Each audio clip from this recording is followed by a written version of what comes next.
sleep and they will let okay, so I think this is not my best side.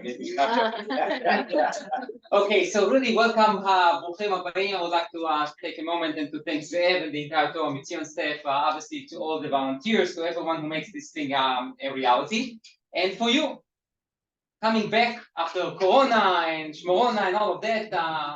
Might come back, who knows? Hopefully not, B'ezrat Hashem.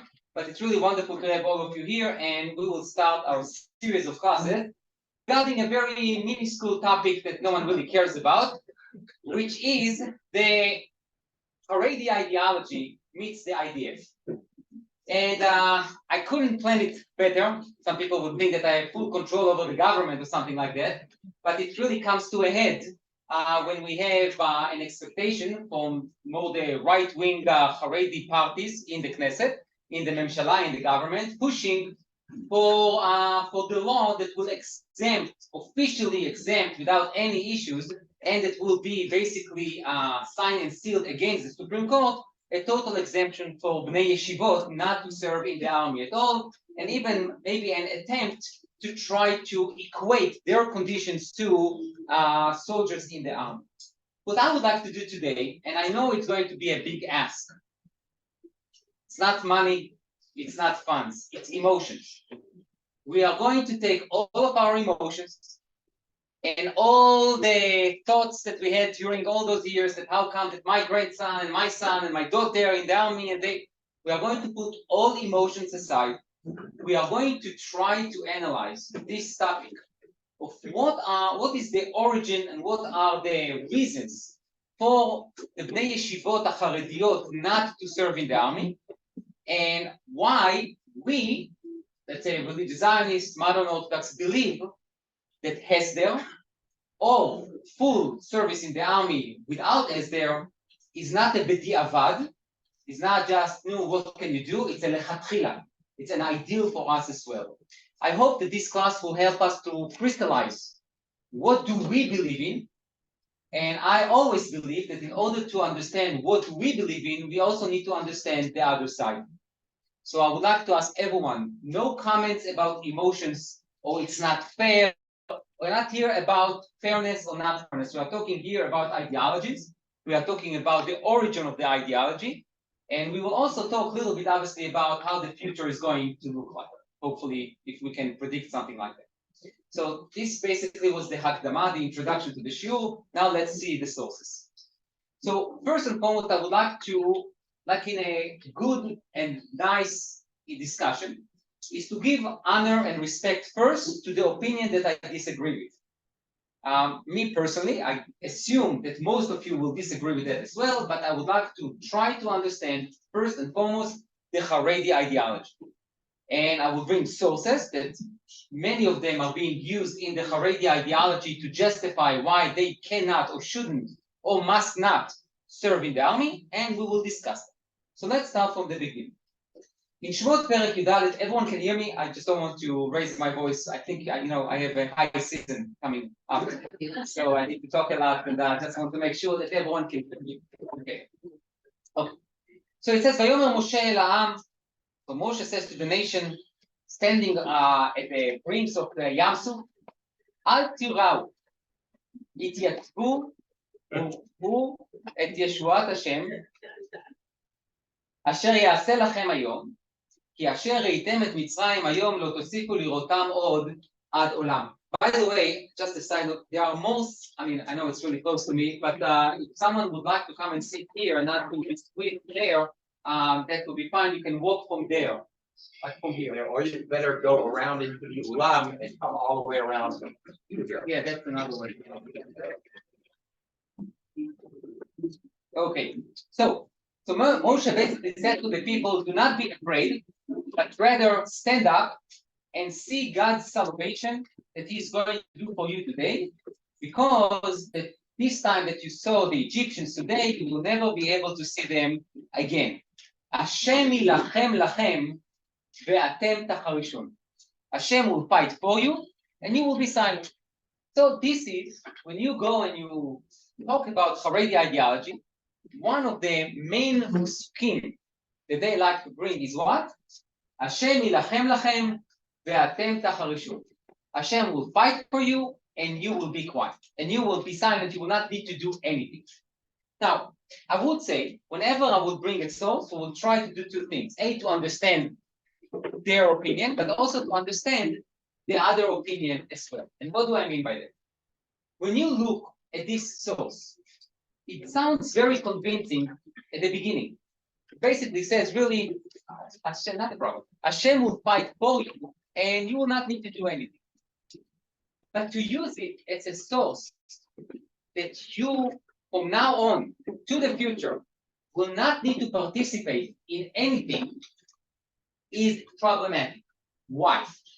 A, maybe it was only a one-time deal, right? Maybe only on Yam Suf, Hashem says to the people, like you didn't do a thing in Egypt with the Aseret HaMakot, you don't need to do anything now in the splitting of the sea. So this is the only time when I'm telling you, please, I'll fight for you, and you don't need to do anything. Okay, so that's one issue. The second issue, or the second challenge that we can have for that pasuk is, we know, for example, that when the Jewish people were about to enter the land of Israel, we also know that what? That Hashem did not tell them, I'll fight for you, but rather Hashem told Moshe to tell Yehoshua to do something. Also in Shemot itself, at the end of Parashat Beshalach, what do we have? The war against Amalek. You don't find there that Hashem says to Moshe, tell Yehoshua, just go and daven and everything will be okay. Which means, I can, if I look at that source, and again, no emotions, I'm just talking about an analysis. If I look at that source, at that pasuk, I can say, look, there is no question that there are times that Hashem says to us, what? I'll fight for you and you do not need to do a thing. I can agree with it. I cannot disagree with it. Even though, a side note, I would say that the Jewish people were expected to do something.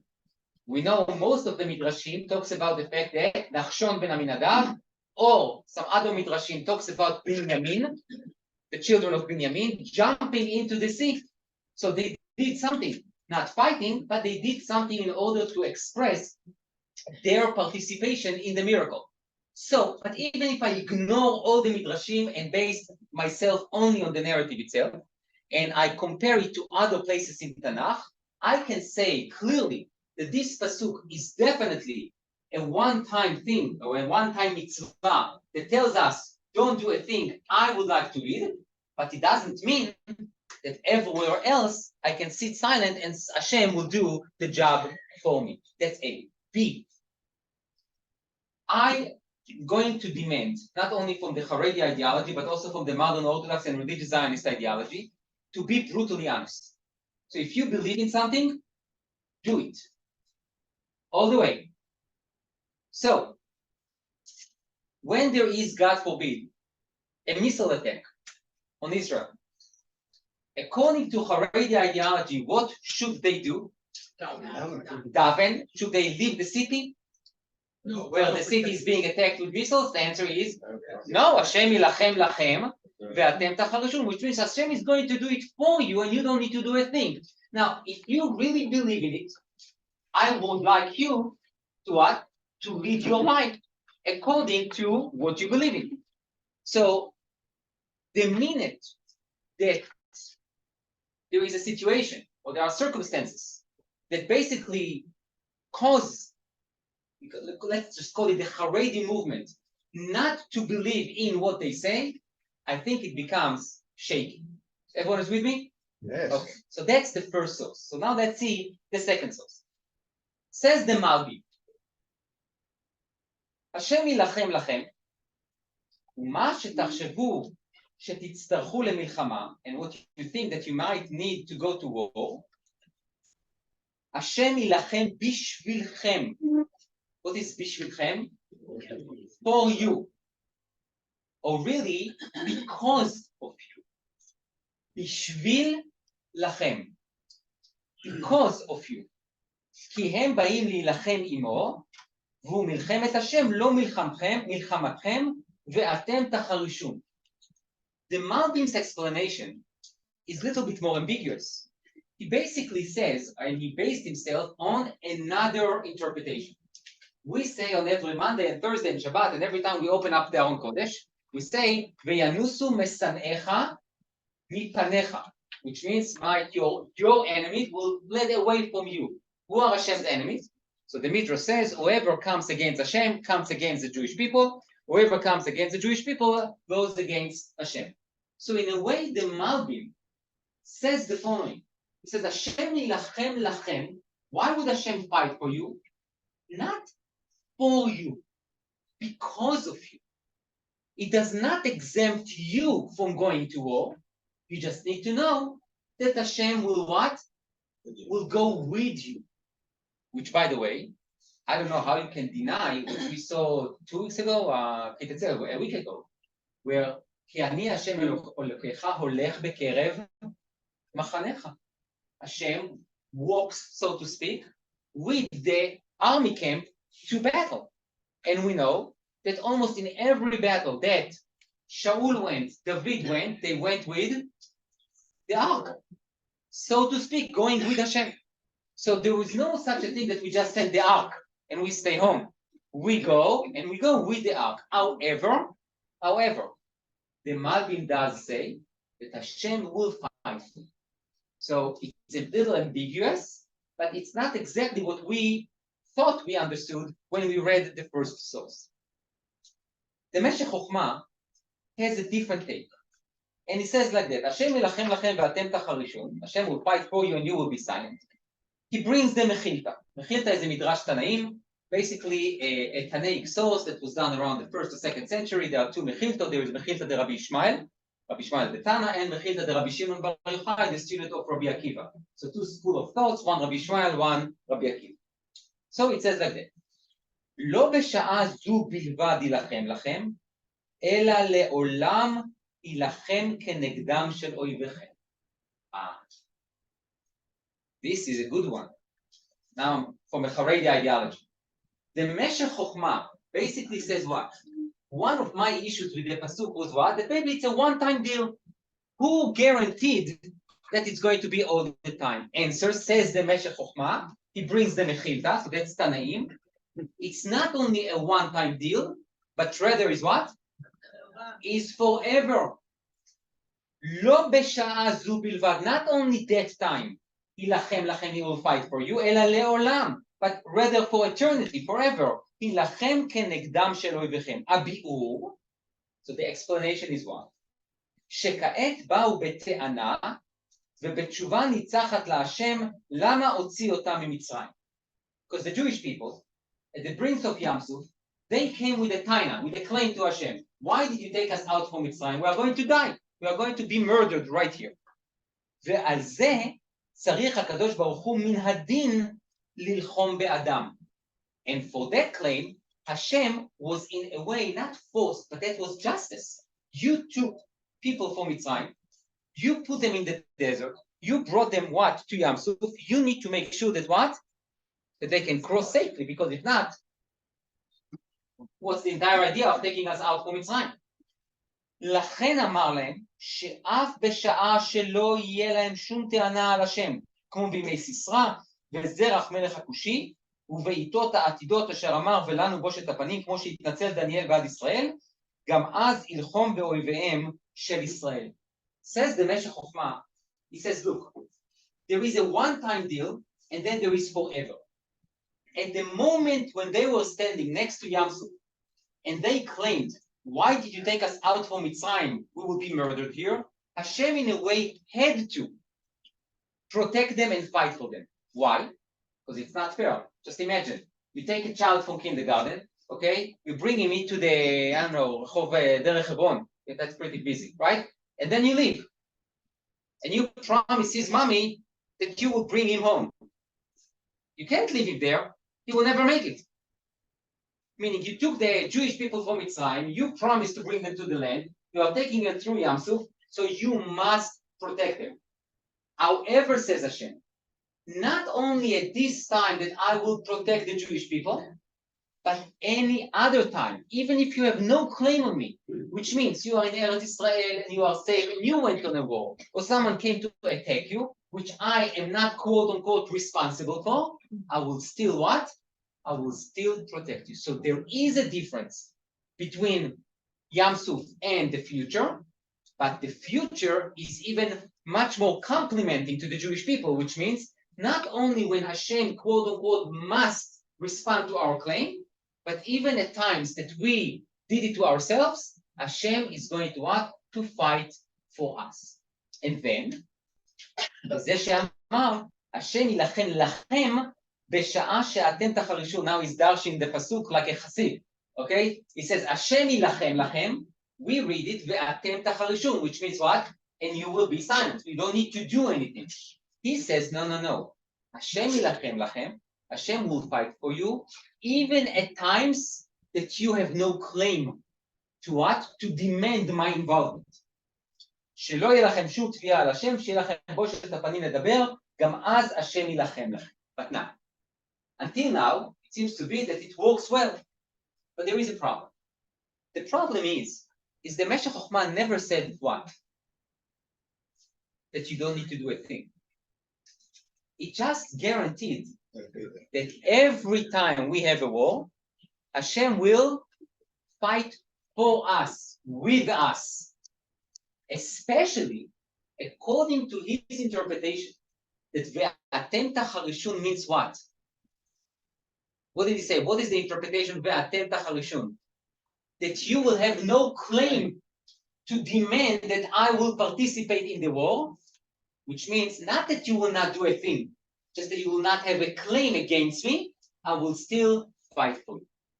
So according to the Meshech Chochmah, if you really read it, in the Meshech Chochmah, you cannot find support for what?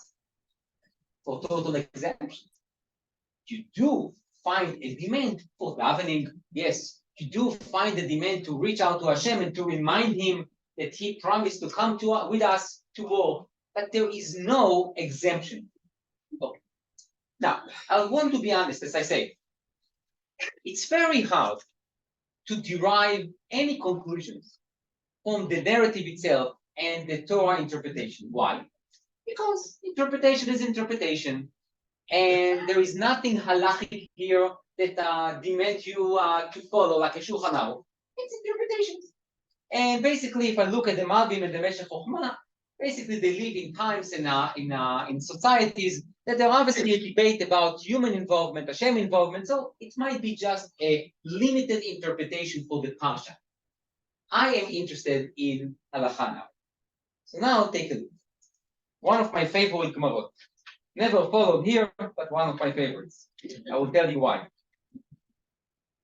The Mishnah in Baba Batra talks about the obligations of few apartments or homes together in like a little neighborhood. What do they need to do? So the Mishnah says like that. כופין אותו לבנות בית, שער ודלת לחצר. I can force my neighbor to build what? בית שער, it's like a little bootcave for the guard, and דלת לחצר, and a door for the yard. רבן שמעון בן גמליאל אומר, לא כל החצרות ראויות לבית שער. So Rabbi Shimon ben Gamliel says, yes, you can force your neighbor to participate in Vad Abayit. Okay, everyone understands Vad Abayit, right? Yeah. Everyone is paying his Vad Abayit. So, well, not everybody. Not everybody pays. You are all right. So Rabbi Shimon ben Gamliel says, I can force him, but you need to know that not every yard is worthy of Beit Shar. Some of them are like lousy, or there's no need, or maybe they have it before. So not everything. Okay. כופין אותו לבנות לעיר חומה ודלתיים ובריח. Oh, now, if you have a newcomer and he sits in the neighborhood, you can force him or her to pay membership dues to the city, which is a wall around the city and guards for the city. רשב"ג אומר, לא כל העיירות ראויות לחומה. Okay, כמה יהיה בעיר ויהיה כאנשי העיר? So this is a very good question. You have a visitor, someone who comes to your city. And what is the timeline when he becomes what? A citizen. Now, I'm not talking about receiving a citizenship card. I'm talking about being obligated. You enjoy the city, pay for the city. Okay? You enjoy an institution, pay for the institution. You can't be Freeloader. yeah, fair. I knew that you were going to say. So basically, you need to participate. But the question is, you don't want to take advantage of people like that. Sometimes I just come for business for 2.5 months. I don't need to pay all the dues and all the taxation and everything. Also, why? It's also not good for the city. If I'm a businessman and I know that if I stay a week in your town, I'm going to be expected to pay $1 million for your tax, I'm not going to come and no business. So we understand that there needs to be some kind of a reciprocity between the city's needs and the people, the visitors who come. So the Mishnah asked a very good question. So what is the time that he or she will be considered as what? As Anshe Ha'ir? Yud-Bet Chodesh. A year. If you come for a year, you need to know you become a citizen. Now, I don't know what are the laws. If you stay only 180 days here and 185 days out somewhere else, I don't know. But a year. Kanaba Beidira, however, if you bought an apartment, Areu Keanshe Ha'ir Miyad. That's it. No excuses. You bought an apartment here, you know it, right? You are considered immediately as a citizen for all the obligations. Okay, so how does that have anything to do with our topic? Here you go. Rabbi Yehuda Nesia. So you know what? I'll just summarize the Mishnah. The Mishnah basically says what? There are obligations on the neighborhood and obligations on the city. People who come from outside of the neighborhood and the city will be obligated to participate in the expenses of the cities for security. This is the most important thing, what I want, especially for security. And in order to be considered as someone who has the opportunity to participate with all the city's obligation, you need to have a year, or alternatively, if you bought an apartment, I don't care if you live there or not, you are going to what? To be obligated. So, Rabbi Yehuda Nesia, who is Rabbi Yehuda Nesia? It's not Rabbi Yehuda Nasi, it's not Rabbi, that's his grandson. He's an Amora, okay? He's in the 3rd century in Eretz Israel, and he's called Rabbi Yehuda Nesia. Rama de Shura Haderabanan. So what did he do? If you want, by the way, you have the English on page 2, but I don't like to read the English, so you can look, I will try to translate. So Rabbi Yehuda Nesia, he put taxation on Talmidei Chachamim. Amar Resh Lakish, so Resh Lakish, one of the most famous Amoraim, who was Rabbi Yochanan's brother-in-law, you remember the story, he married his sister, and was one of the greatest Talmidei Chachamim in Eretz Israel. He says, Rabbanan lo tzrichei netiruta. Scholars, Talmidei Chachamim, do not need to pay money to security because they are already guarded by the Torah that they learn. So they don't need to participate in the taxation for the security. Dechtiv, Esperem mechol irbun. I will count them, and they are more numerous than the sand. What does that mean? Asperem leman, who am I going to count? Ilema letzadikim, the nefesh michala, ashta kulu Israel ktiv bi ukechol asher al sfat hayam, tzadikim atzmam mechol irbun. He says, who is, the Pasuk says, Esperem. What is Esperem? I will count them. And when I count them, I find out that Mechol Irbun. What is Mechol? Chol, sand. So they will be more numerous than the sand. So the Gemara is asking a question through the Resh Lakish. What do you mean by, when I count them, they are more than sand? What are you talking about? If you talk about the tzaddikim, the righteous people, it's impossible. Why? Because Hashem says to Abraham and to Yitzchak and to Yaakov that Zara'acha, that your descendants will be what? More than the sand.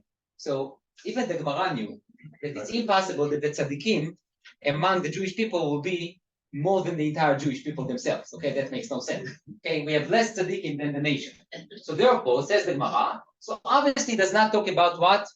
The tzaddikim. So therefore, Ela hachi ke'amar, Esperem lema'asehem shel tzadikim. I'm going to count not the people, I'm going to count their deeds, the good deeds, the mitzvot that the tzadikim perform. mechol irbun. And when I count the mitzvot and all the zchuyot, the merits of the tzaddikim, I will count them, and they will be what? Larger than the sand. And what is the meaning of the sand here? בקל וחומר. ומה כל שמועת מגן על הים, מעשיהם של צדיקים שהם מרובים, לא כל שכן שהם מגינים עליהם. He says like the sand is basically the protection from the ocean to come and basically flood, thank you, flood the entire יבשה, ראה ערך Greece now. So the whole, the sand basically is a protection. The tzaddikim are also a protection for themselves. So they don't need to participate. Now, before we continue, I'm not asking you what do you think about this drasha. And I'm not asking your opinion. So how come that Resh Lakish, who is a rabbi by himself and definitely did not want to what? To pay taxation, and make such a drasha that exempt him and his buddies? Okay, I'm not talking about that because we said we're not talking about fairness here. I want to talk about the content of the drasha. I don't understand. There is a problem here. You know what's the problem? The whole, the sand, protects all of us from the ocean. Not only the whole itself, right? It protects the entire city behind it. You are telling me that the tzaddikim protect only themselves. If they are such tzaddikim, they should protect what? The entire city or the entire country. So when I analyze the source, I see that there might be a little bit of discrepancy between the mashal and the nimshal. It's not exactly the same. Yes, the common denominator between the mashal and the nimshal is what? Is the idea of protection. And let's say I accept the drasha that he brings, and let's say I love the drasha, I would say that, yeah, I understand that the tzaddikim and their merit and their Torah has power of protection. However, how can you make the jump from what? From being able to protect yourself to not participate in the klal, in the need of the entire city for what? For money. Because think about it. Let's say you are such a bar mazal and you are the only one who is not a Talmid Chacham in that city. So who is paying for security? You. So what will be your conclusion? One of two things.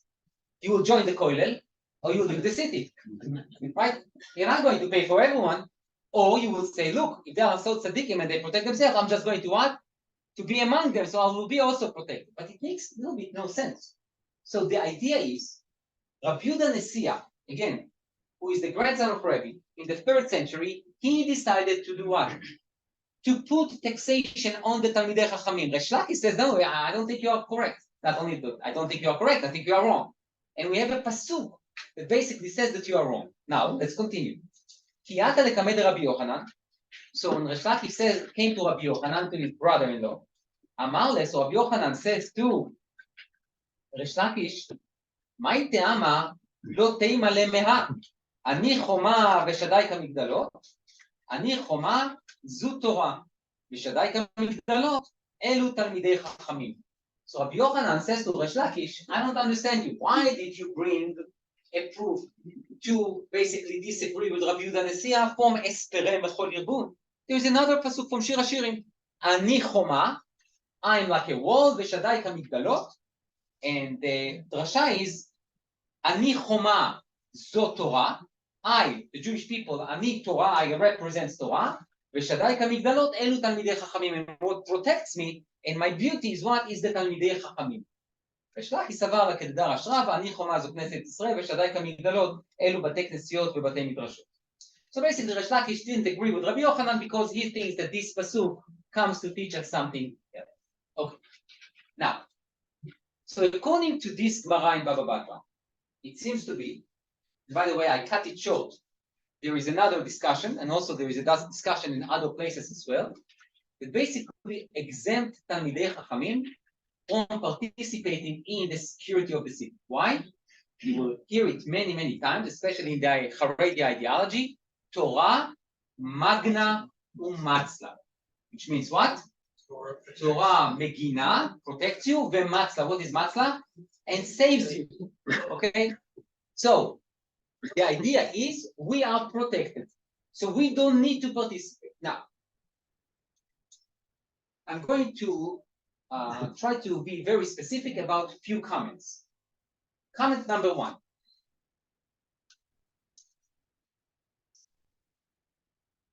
Okay. No emotions, as we said before, right? Okay. A, as I said before, if you believe in something, have it as a way of life. If you don't think that you need to have any protection, basically, you don't need to be afraid of what? Of any threat. Okay? If you live your life like that, one thing. In addition, and this is always a question, and I think I discussed it a bit whenever we have a series of classes here, is that how much can you really compare the situation in the time of the Talmud to our times? Talking about our times, the 21st century. And especially to the very delicate situation that we have in the state of Israel. Meaning, the Tanaim, the Amoraim, the Geonim, the Rishonim, and even the Achronim never experienced what we have today. Never. Even in the time of David and Shlomo, we don't have the same situation like what we have today. And the question is, even if, let's say, we accept this Gemara, let's say we accept it, the Talmidei Chachamim are exempt from paying for security. Does it apply to what? To our days? And C, and this is going to be a loaded question. Who is considered Talmid Chacham? A, who is the one to determine it? And B, who is giving the test? Is Talmid Chacham, is everyone that now, Baruch Hashem, gets the name Agaon Agadol, Ma'oz Migdol, Marana Verabanana, לא יודע מה, or a real, the 1% echelon of Talmidei Chachamim who are really, are about to be Gdolei Israel, and they are the leading poskim and darshanim and whatever it is. So, because you really need to know a definition of a real Talmid Chacham. What does it mean? So, the Gemara itself does not really explain it. They say Talmidei Chachamim.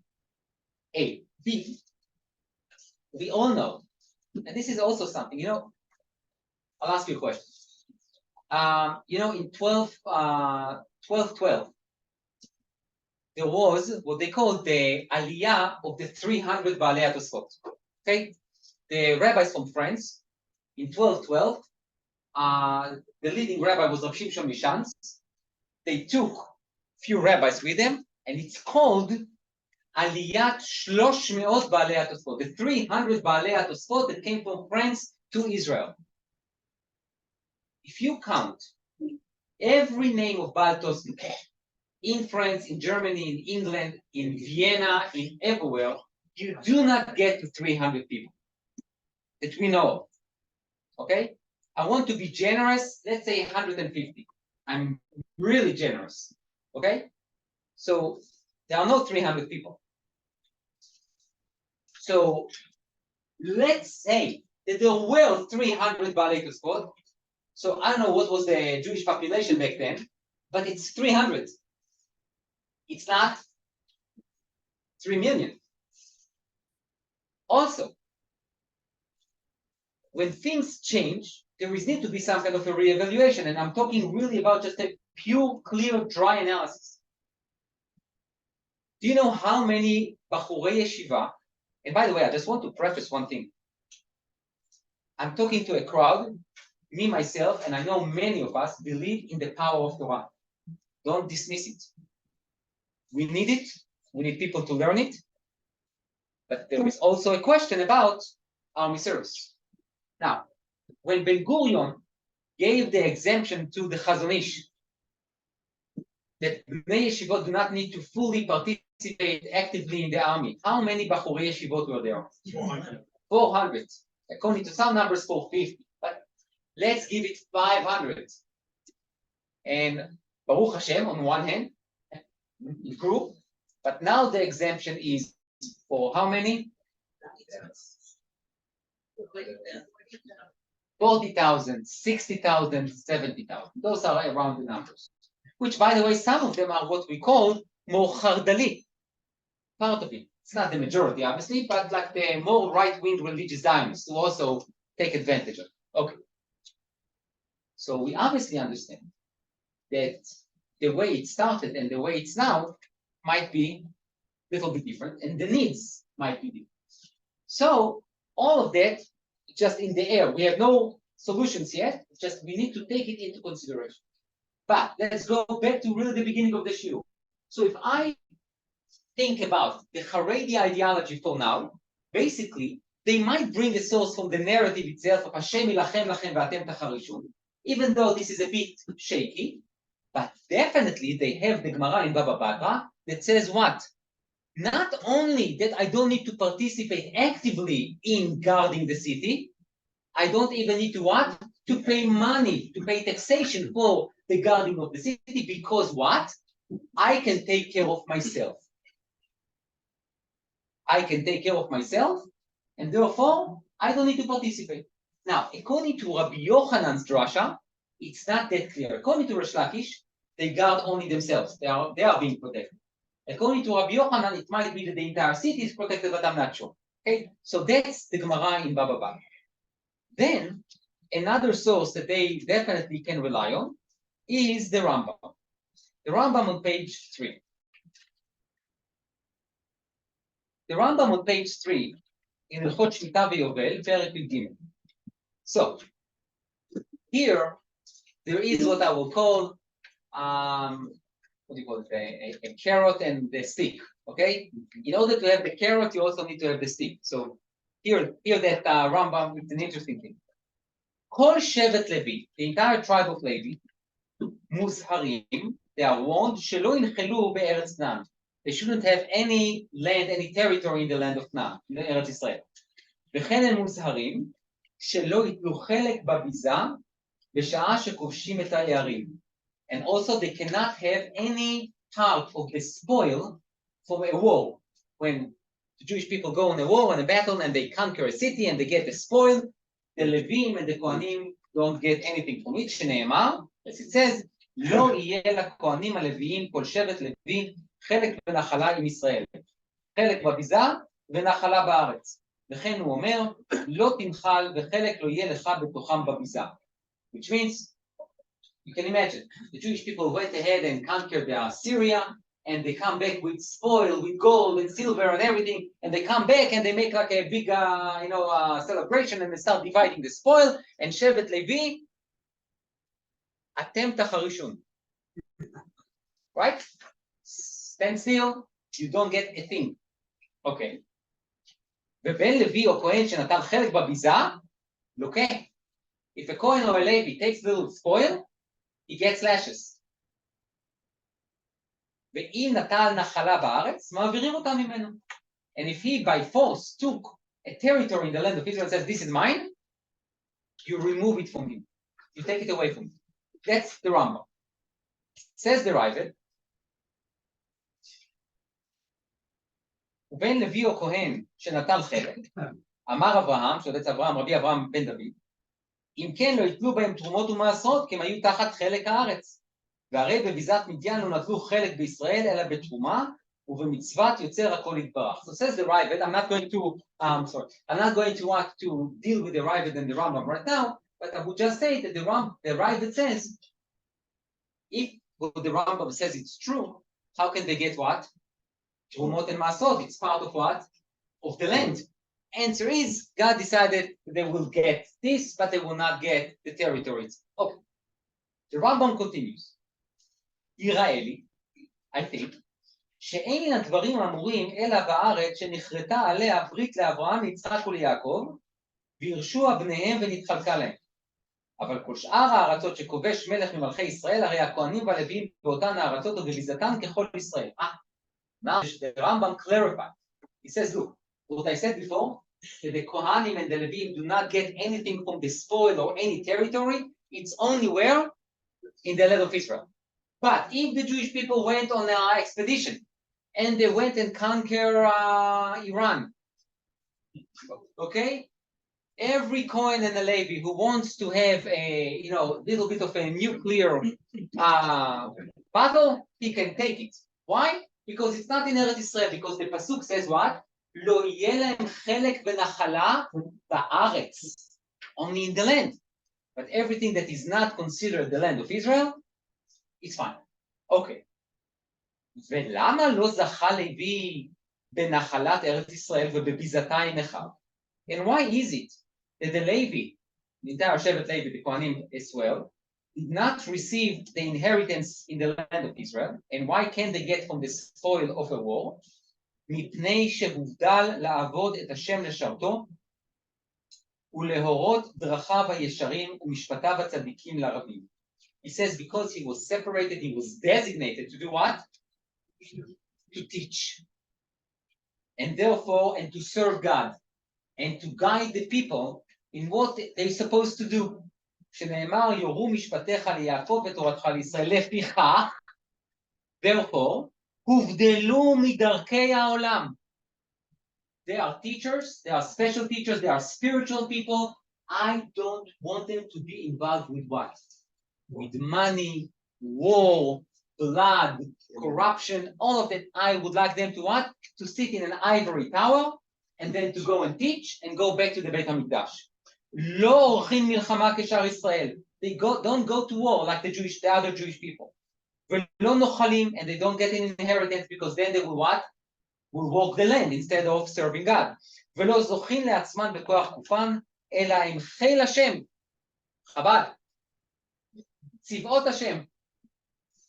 Okay, they are soldiers in God's army, שנאמר, as it says, ברך השם חילו, ופועל ידיו תרצה. Meaning Hashem is blessing his own soldiers, they are Kohanim and Levim, והוא ברוך הוא זוכה להם שנאמר, אני חלקך ונחלתך. And Hashem himself is their inheritance. So now, we have two things in this Rambam. Shevet Levi, the entire Shevet Levi, do not inherit the land and do not get from the spoil of the war, at least Eretz Israel war. Okay. Then in addition, there is a reason for that. The reason for that is what? That they were separated and were designated to what? To sit and learn and to teach, not only to learn but also to teach.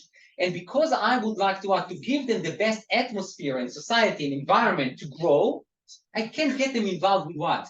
With war and business and all of it. I need them to what? To be in the Beit Midrash. And therefore, they're exempt from going to the army, doing anything.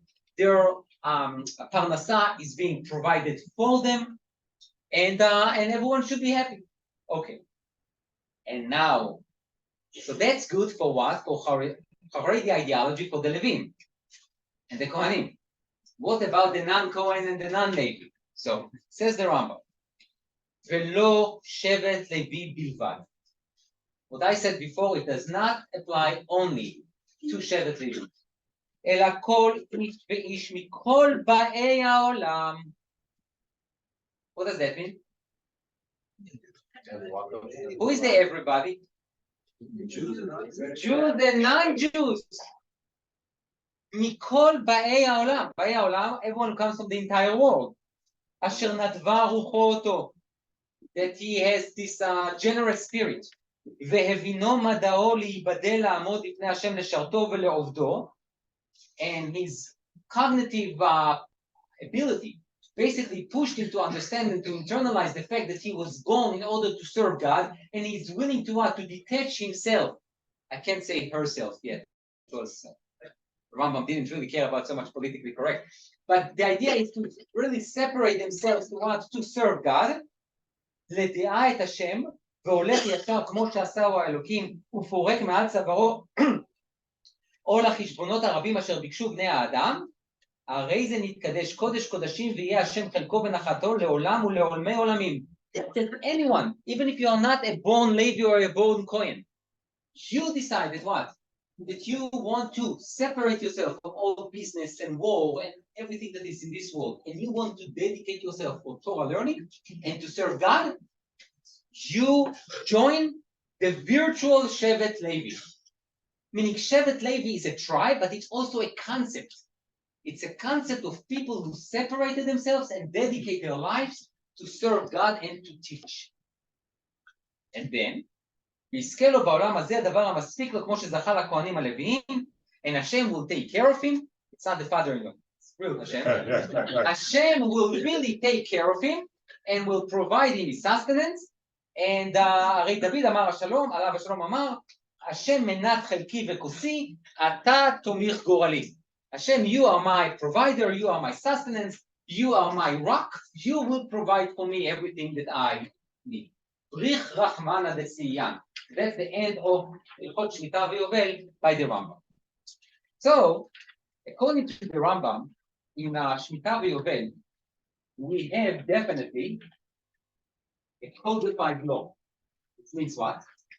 If you are part of the conceptual Shevet Levi, you are exempt from what? From going to war. Now, that's the carrot. Where is the stick? You can't do business and claim that you are part of Shevet Levi. You cannot have any other profession or not being a teacher and claim that what? That you are Shevet Levi.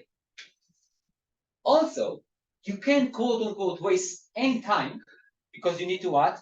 To serve God and teach. Which means there is a formula to be exempt.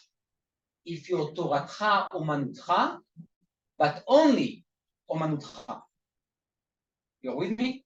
Which means if you decided to totally dedicate your life, not to waste a minute, and to dedicate your life, I'm not talking about 24/7, there's no 24/7, but as much as you can during the day, and not to be involved with anything else, not the stock market, not just make sure that you have some very simple and basic to support yourself, and relying on God somehow that He will provide for you, and not to be engaged with anything in this Olam Hazeh, you will be worthy to what?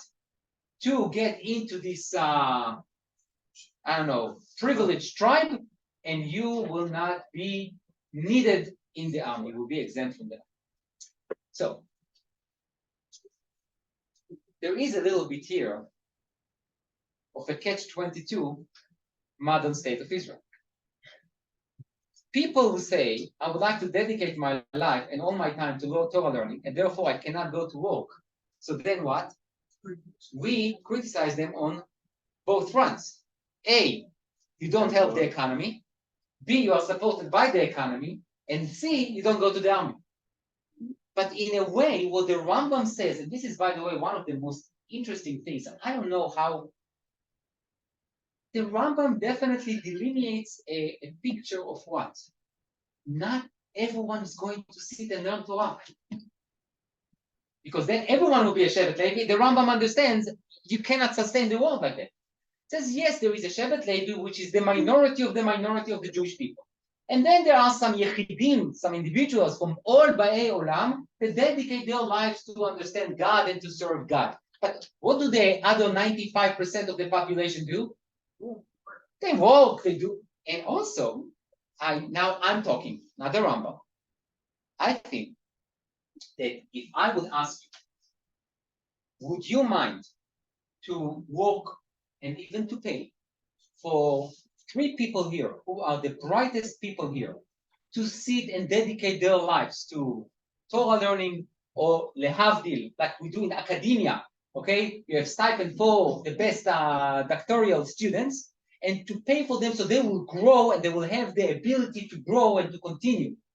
I would assume, I don't want to answer on your behalf, but I would assume that most people will answer yes, because we all understand in order to be good at something, you must be dedicated to it, and you also must know that you don't need to worry about parnasa every day. But if I will tell you, I would like you to please volunteer to be the only 2 here in this room to sponsor all of us to sit and have a day of learning. You will walk and we will learn. And then the next day, I don't know, we'll do something else. What would you say? You will say the only sentence you probably know in Hebrew, Ani lo frayer. אני לא פראייר. So it seems to be that even though the Rambam created the formula, this formula needs to have some clarifications. Okay, what does it mean to dedicate your life? What does it mean not to be engaged with anything else? Don't forget, the real Kohanim and Levim get something. Trumot, Maasrot, I mean, by God. Who is going to fund all the other people who become the tribe of Levi? They cannot get Trumot and Maasrot. They are not allowed to eat it. So we definitely have, practically, we have a little bit of a challenge with this Rambam, but the formula is there. So if I would like to now try to understand the Haredi ideology, I would say, look at that. And by the way, many of them do. Again, I'm not looking for comments and emotions. I'm talking about numbers. Many. I didn't say 50%. I didn't say 70%. I didn't 20%. I know of many. I think we all know. Many people who dedicate their life to serve God, to learn, to grow, and to sometimes even experience poverty for the sake of what? Of Torah learning. I'm not saying we need to agree or disagree with their lifestyle. I'm saying thanks. There are many of them who prefer that they will sit and learn for another year and another, and I'm not talking about relying on in-laws or just doing that by themselves and continue to learn because they see that as the greatest value. And sometimes you even see that the wives go to work in order to what? To allow the husband and the children to continue to be in yeshiva because for them, that's the greatest value. So again, no criticism. I'm just talking about facts. We need to define, if we come for halacha, we need to define this Rambam like we need to define the Gemara in Baba Batra. But that's definitely becomes now, I'm not saying that we're all going to, jump ship and become Haredim or whatever, but I want to understand where they are coming from. I see that they are coming from somewhere. We can challenge those sources, but we cannot totally dismiss them. Yes? Or who is quote unquote God, Hashem? Is God the community, the Israeli government, the wealthy people? That's part of the clarification that we need to do, and I don't have an answer. I said the Kohanim and the Levim are being supported by the Torah, by law. God says you need to give them Torah. If you are a Kohen, you are Nogea b'davar. You can promote, Maasot, and whatever it is. But if I'm not a Kohen or Levi, I can't get it. So what do I mean? So what does the Rambam mean? That I can have a job for 2 hours and then I dedicate myself and then I'm exempt from the army? Or the Rambam basically expects us what? Only dedicate your life to Torah and Hashem sends you manna. I don't know how. So I don't know the answer to that. Okay. Let's see one more Rambam. Rabbi Shai? Yes. Is the best definition of being in the army meaning you're a soldier, a fighter? Probably like 2% or 3% of the IDF are fighters, but about other roles. Okay, very good question. So another question, I'm sorry, your name? Eric. Eric? Thank you. So Eric asked also a very good question. When you say serving in the army, what does that mean? Sayeret Matkal? Or, is that exempt you from being a driver? Okay, be a driver, be mashgiach, be rav tzvai, or alternatively, just do miluim, just do shirut leumi, just do something else, which means, what does that mean? Now, again, even in the time of David HaMelech, we know that there were people who were more in charge of the logistics and the people who really fought. And David HaMelech says,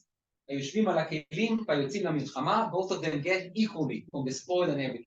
But the question is very good. The question is, when I say you are exempt from the army, what does that mean? Total exemption? Or there is still some kind of an expectation, do something. And maybe through that, you get assistance from whoever God is, the community, the government, or other funds. Okay, let's see one more Rambam before we conclude for today. The Rambam says like that, in Hilchot Talmud Torah, page 4. In Hilchot Talmud Torah, Perek Gimel Halacha Yud, it says the following. Oh, I think I had the English for you. Yeah, I did. Okay. Kol hamesim al libo sheyasok b'Torah. Everyone who basically believes or basically really placed it on his heart, sheyasok b'Torah, that he will be engaged with Torah, velo ya'aseh melacha, that he will not be engaged in any other jobs, v'yitparnes min hatzedakah, and he will be supported by the tzedakah, הרי זה חילל את השם. He desecrated the name of God. הוא ביזה את התורה. He disgraced the Torah. וקיבה מאור הדת. He extinguished the light of the religion. Is that harsh enough? That's really strong word by the Rambam, who by himself walked and was pretty good scholar, I think. I think he did okay. I say he had a profession and he did well as a scholar as well, right? Now, yes, he is a Yotze Dofen, he's an exception. But I don't know if you know, but someone wrote to the Rambam that he would like I forgot what was it. He asked the Rambam if he can meet him because this guy wanted the Rambam to go over his translation of the book of Yad HaChazaka or Moreh Nevuchim, I forgot. And the Rambam says to him, look, I will not have time to meet you. I'm too busy. And then he describes his day. He basically slept, I think, for 2.5 hours. Even though the Rambam himself, in the Chodot, says that you need to sleep for 8 hours. Okay, so sometimes it's halacha for others, not for him. And I'm sure he had like a photographic memory. And when he was riding a donkey to go from his house to the palace, I guess he was able to think. And also one thing for sure, this is that we are lacking on one hand. Because of all the technology and the information we have, we read too much and we think too little. I don't think the Rambam was able to be a Rambam today.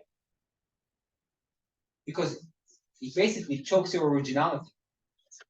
You feel that you owe everyone else around you. And when was the last time you saw something original? Instead of recycling the same thing.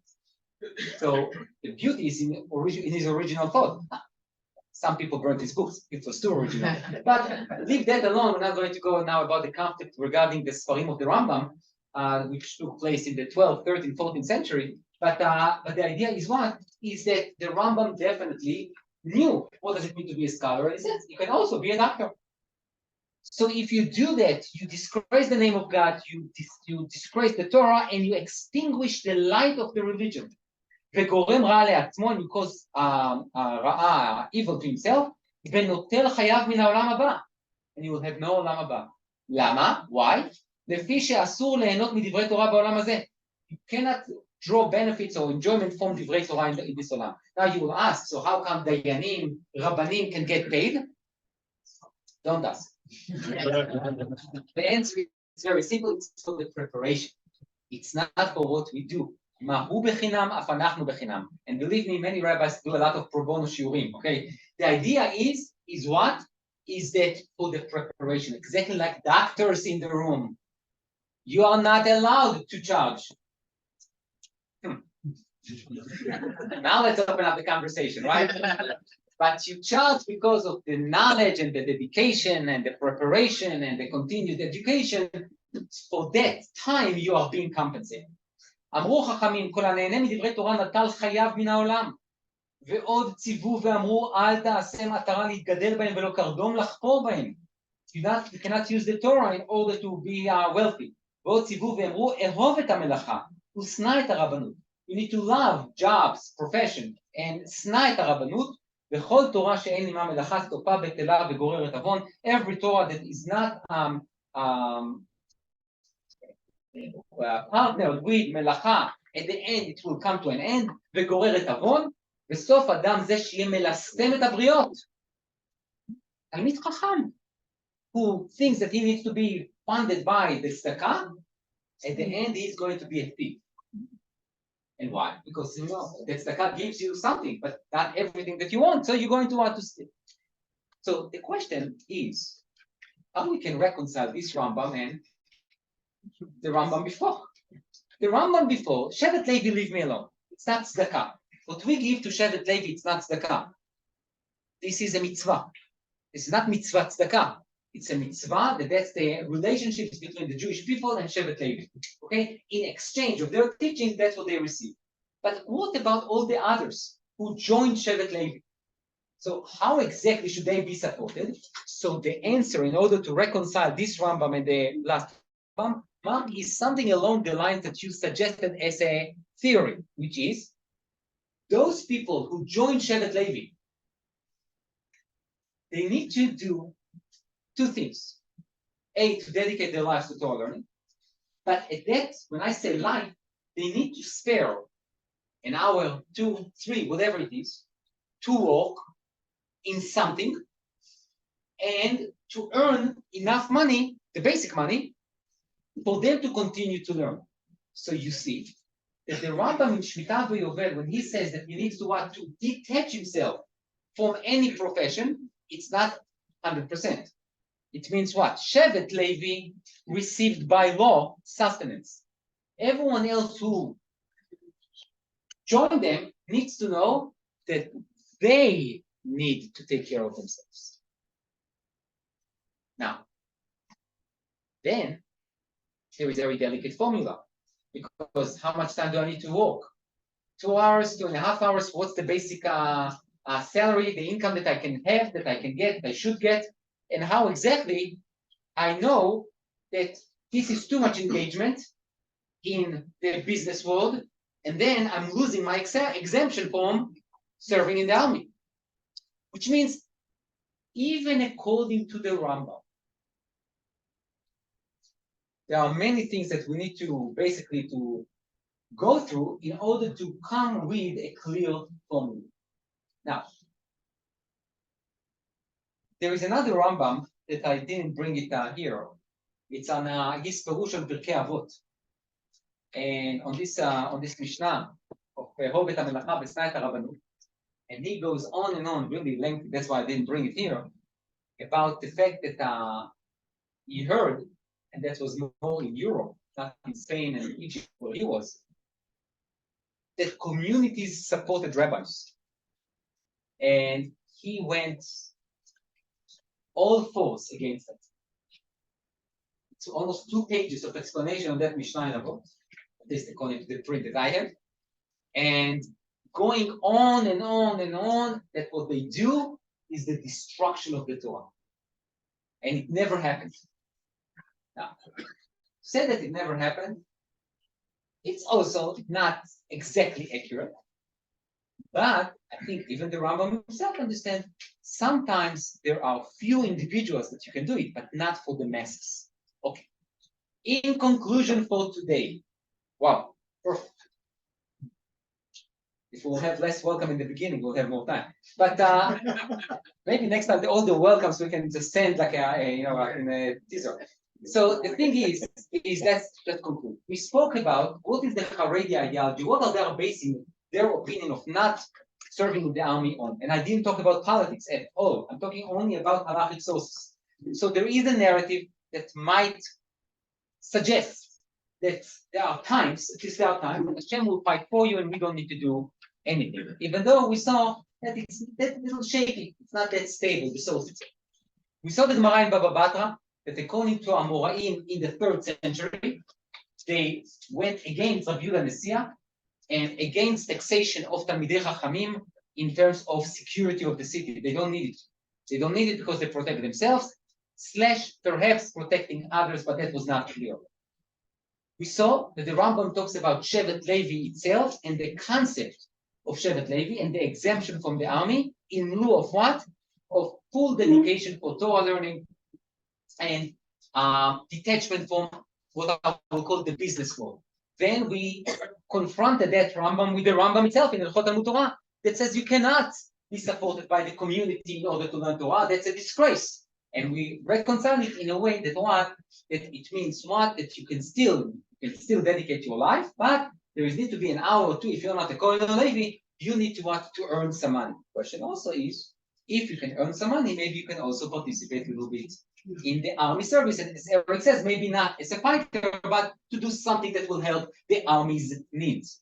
So, what we see, that it's inconclusive, which means, and we will have more results next time, we cannot get out of this shiur and say, wow, they are correct. Based on halacha, even on politics and the needs and the state of Israel, now we are like in a lab. Okay, we are just trying to analyze it based on the halacha and the sources themselves. Then later on, obviously, we'll talk about other things. It seems to be that all the sources maybe you can derive from them some kind of support to the ideology, but definitely not what? A conclusive source that says that everyone who is signed in a yeshiva does not need to what? To serve in the army. There is no such a thing. There is an idea for sure of the concept that the Torah magna umatzah, that the Torah does create and provide protection, not all the time, or not. What are the times that it creates protection? It's not clear.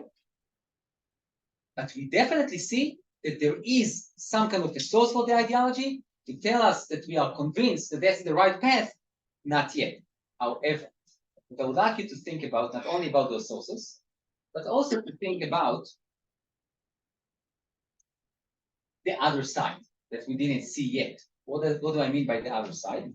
The other side is when you choose not to dedicate your life to Torah, to dedicate your life to also be something else.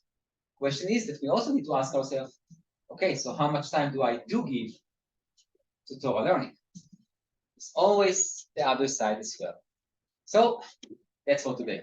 If you don't mind, just 15 minutes. I just want to announce the next year, in about 15 minutes, is given by Rabbi Yehuda Sussman for Kiyeva Veris Hatzi. The topic is on the horns of a dilemma, shofar, the anatomy of halakha. Everybody is welcome to stay and listen. Thank you.